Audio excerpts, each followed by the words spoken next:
الحمد للہ رب العالمین والصلاة والسلام علی رسولہ الکریم اما بعد اعوذ باللہ من الشیطان الرجیم بسم اللہ الرحمن الرحیم سیقول السفہاء من الناس ما ولاهم عن قبلتهم التي كانوا عليها قل للہ المشرق والمغرب یہدی من یشاء الى صراط مستقیم صدق اللہ العظیم۔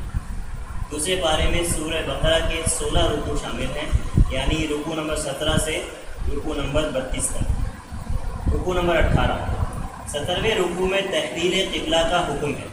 مسلمانوں نے مدینہ منورہ میں ہجرت کے بعد 17 ماہ تک بیت المقدس کی طرف رخ کر کے نمازیں ادا کی۔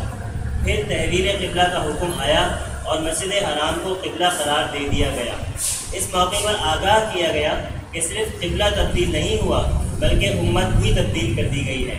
بنی اسرائیل کو ان کے جرائم کی وجہ سے دنیا کی امامت کے منصب سے معزول کر دیا گیا اور یہ اعزاز اب مسلمانوں کو دے دیا گیا۔ ان کی ذمہ داری لگائی گئی کہ وہ دین حق کی تبلیغ، اس پر عمل اور اس کے نفاذ کے ذریعے نوع انسانی تک اللہ کا دین پہنچانے کا حق ادا کریں، اسلام کی تعلیمات کو سیکھیں، ان پر عمل کریں اور ان کے اجتماعی احکامات کے نفاذ کے لیے جد و جہد کریں۔ اجتماعی احکامات کے نفاذ سے ہی وہ اسلام کے دین حق اور قابل عمل ہونے کا ثبوت پیش کر کے نوع انسانی پر حجت پوری کر سکیں گے۔ یہ بڑی کٹھن ذمہ داری ہے۔ اللہ ہمیں یہ ذمہ داری ادا کرنے کی توفیق عطا فرمائے، آمین۔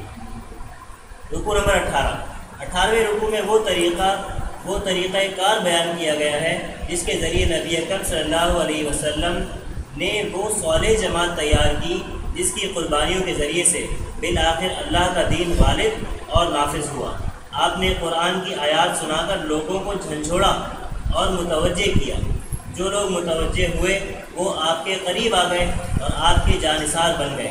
اب آپ نے اسی قرآن کے ذریعے سے ان کی تربیت اور تزکیہ کیا، ان کے دلوں سے دنیا کی محبت کو نکالا، آخرت کی فکر اور اللہ کی محبت کو ڈالا اور دین کے لیے مال لگانے اور اللہ کی راہ میں جان قربان کرنے کا جذبہ پیدا کیا۔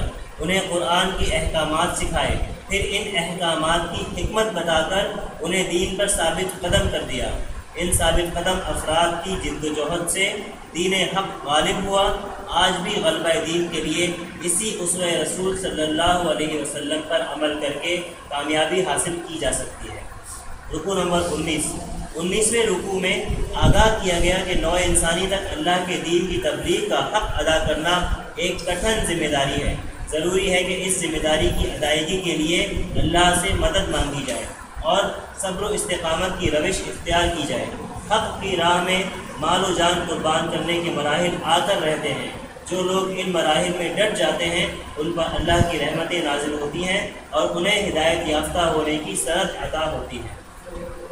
رکوع نمبر 20ویں رکوع میں اللہ نے یہ حقیقت بیان کی ہے کہ ایمان کیسے شعوری طور پر حاصل ہوتا ہے۔ ایمان باللہ ہر انسان کے وجود میں رکھ دیا ہے، لیکن رفتہ رفتہ ہم اس ایمان سے غافل ہو جاتے ہیں۔ کائنات میں اللہ کی بے شمار نشانیاں ہیں، ان پر غور کرنے سے اللہ یاد آ جاتا ہے اور انسان کے اندر چھپے ہوئے ایمانی حقائق شعور کی سطح پر آ جاتے ہیں۔ آسمانوں اور زمین کی تخلیق، آسمان سے برسنے والی بارش، زمین میں اگنے والی نباتات، زمین پر پھیلے ہوئے طرح طرح کے جاندار، ہواؤں کی تبدیلی، آسمان میں تیرنے والے بادل اور سمندر میں رواں دواں کشتیاں انسان کو عظیم خالق کی معرفت کا شعور دینے والی نشانیاں ہیں۔ کھول آنکھ زمیں دیکھ، فلک دیکھ، فضا دیکھ، مشرق سے ابھرتے ہوئے سورج کو ذرا دیکھ۔ ان نشانیوں پر غور سے ایمان حاصل ہوتا ہے اور سچے اہل ایمان وہ ہیں جو اللہ سے شدید محبت کرتے ہیں۔ کچھ بد نصیب اللہ کے بجائے سیاسی اور مذہبی سرداروں کو بڑا مان کر ان کی اطاعت کرتے ہیں، ان سے ایسی محبت کرتے ہیں جیسی محبت اللہ سے کرنی چاہیے۔ وہ روز قیامت اس وقت انتہائی مایوس ہوں گے جب ان کے سردار ان سے اعلان بیزاری کریں گے۔ بد نصیب پیروکار اللہ سے درخواست کریں گے کہ اے اللہ ہمیں دنیا میں دوبارہ بھیج دے تاکہ ہم بھی ان سرداروں سے ایسے ہی اعلان بیزاری کریں جیسے کہ آج انہوں نے ہم سے اعلان بیزاری کیا ہے۔ ان کی درخواست رد کر دی جائے گی۔ انہیں ان کے سرداروں کی خدمت والی سرگرمیاں بطور حسرت دکھائی جائیں گی اور وہ ہمیشہ آگ میں جلتے رہیں گے۔ رکوع نمبر 21ویں رکوع میں لوگوں کی اکثریت کی گمراہی کی وجہ بیان کی گئی۔ جب بھی ان سے کہا جاتا ہے کہ اللہ کے نازل کردہ احکامات کی پیروی کرو تو وہ کہتے ہیں ہم تو اپنے باپ دادا کے رسم و رواج کی پیروی کریں گے۔ یہ عوام کا حال ہے۔ علماء کا معاملہ یہ ہے کہ ان میں سے اکثر حق کو چھپا کر یا اس میں تحریف کر کے لوگوں کی پسند کے مطابق فتویٰ دیتے ہیں اور اس کی قیمت لیتے ہیں۔ ایسے لوگ یہ قیمت لے کر اپنے پیٹ میں آگ بھر رہے ہیں۔ افسوس، یہ وہ نڈر ہیں جو اللہ کے عذاب سے نہیں ڈر رہے اور جانتے بوجھتے جہنم کا سودا کر رہے ہیں۔ رکوع نمبر 22ویں رکوع میں نیکی کا جامع تصور بیان کیا گیا ہے۔ نیک انسان وہ ہے جس کی نیکی صرف اللہ کی رضا اور آخرت کے اجر و ثواب کے لیے ہو۔ وہ انسان دوست ہو اور اپنا مال مستحقین کی مدد کے لیے خرچ کرے۔ وہ عبادت گزار ہو، یعنی نماز قائم کرے اور زکوٰۃ ادا کرے، معاملات کا کھرا ہو، سچ بولے اور اپنے وعدے پورے کرے، حق اور باطل کے معرکے میں حصہ لے، اس دوران آنے والی مشکلات پر صبر کرے اور باطل کے خلاف ڈٹ کر حق کا ساتھ دے۔ رکوع نمبر 23ویں رکوع میں روزے رمضان اور قرآن کے بارے میں ہدایات دی گئی ہیں۔ آگاہ کیا گیا کہ روزے دو ہیں، ایک روزہ فرض عبادت ہے جو صرف رمضان میں رکھنا ہے، دوسرا روزہ زندگی بھر کا ہے اور وہ ہے حرام کمائی سے پرہیز۔ منع کیا گیا کہ دوسرے کا مال ناحق طریقے سے مت کھاؤ۔ قرآن کو تمام انسانوں کے لیے انتہائی واضح ہدایت قرار دیا گیا۔ رکوع نمبر 24ویں رکوع میں مسلمانوں کو مشرکین مکہ کے خلاف جنگ کرنے کا حکم دیا گیا۔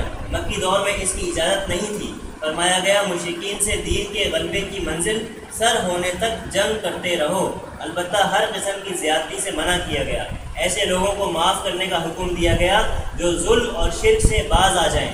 یہ بھی حکم دیا گیا کہ جنت کے لیے مال خرچ کرو اور اپنے آپ کو ہلاکت میں نہ ڈالو۔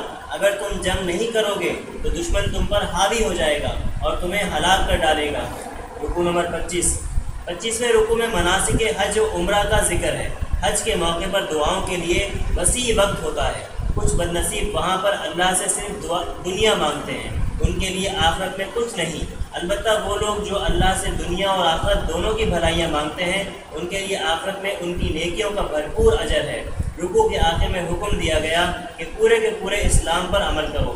ایسا نہ ہو کہ کچھ باتیں اللہ کی مانو، کچھ رسم و رواج کی اور کچھ اپنے نفس کی۔ ایسی غیر خالص اطاعت اللہ کو قبول نہیں۔ رکوع نمبر 26ویں رکوع میں آگاہ کیا گیا کہ جنت کا حصول آسان نہیں ہے۔ جنت میں وہی لوگ جائیں گے جو سخت قسم کی آزمائشوں میں حق پر ڈٹے رہیں گے اور مال و جان کی بازیاں لگا دیں گے۔ جنت تیری پنہاں ہے تیرے خون جگر میں، اے پے کرے گل کوشش پیہم کی جزا دیکھ۔ رکوع کے آخر میں ارشاد ہوا کہ اے مسلمانوں، تم پر جنگ کرنا فرض کیا گیا ہے، خواہ تمہیں یہ حکم کتنا ہی ناگوار ہو۔ ممکن ہے تم کسی چیز کو ناپسند کرتے ہو اور اس میں تمہارے لیے خیر ہو،